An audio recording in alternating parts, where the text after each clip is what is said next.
రాష్ట్ర పిలుపులో భాగంగా ఆగస్టు 10వ తారీఖు నాడు జైలు భరో కార్యక్రమం చేయాలని పిలుపునివ్వడం జరిగింది. దాని కొరకు ఈరోజు సిరిసిల్ల బీవై నగర్ అమృతలాల్ శుక్లా భవన్లో ప్రెస్ మీట్ ఏర్పాటు చేయడం జరిగింది. 3 సంఘాలతోని రైతు సంఘము, వ్యవసాయ కార్మిక సంఘము, సిఐటియు సంఘంతో ప్రెస్ మీట్ ఏర్పాటు చేయడం జరిగింది.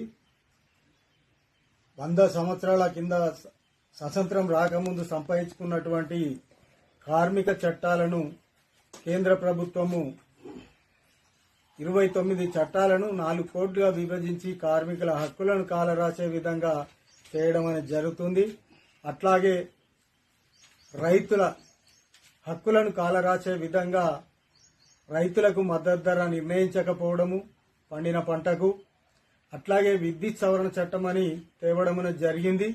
రేపు భవిష్యత్తులో పొలాలకు కానీ ఇంట్లకు కానీ మీటర్లు పెడితే ఇప్పుడు ఫోన్కి ఎట్లా రీఛార్జ్ చేస్తున్నామో ఆ పద్ధతిలో రీఛార్జ్ చేసే పద్ధతి ఉండడం జరుగుతుంది. కాబట్టి రాను రాను రైతులందరూ వ్యవసాయం చేసుకునే పరిస్థితి లేకుండా తీసుకురావాలని చూస్తున్న బీజేపీ ప్రభుత్వాన్ని గద్దెదించాలని, అట్లాగే ఈ రైతుల పట్ల ప్రభుత్వం అనుసరిస్తున్న విధానాలను ఎండగట్టాలని, ఈ విత్తన సవరణ చట్టాన్ని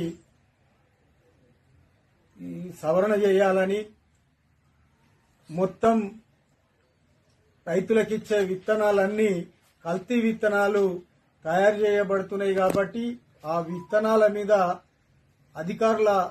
అధికారులు నిర్లక్ష్యంగా వ్యవహరించడం వలన ఆ రైతులు పంట వేసిన తర్వాత పంట సరిగా రాకపోవడం వలన రైతులు నష్టపోతున్నారు. కాబట్టి ఇవన్నిటి మీద ఉపాధి హామీ చట్టాన్ని కూడా పేరు మార్చి తేవడం అనేది జరిగింది.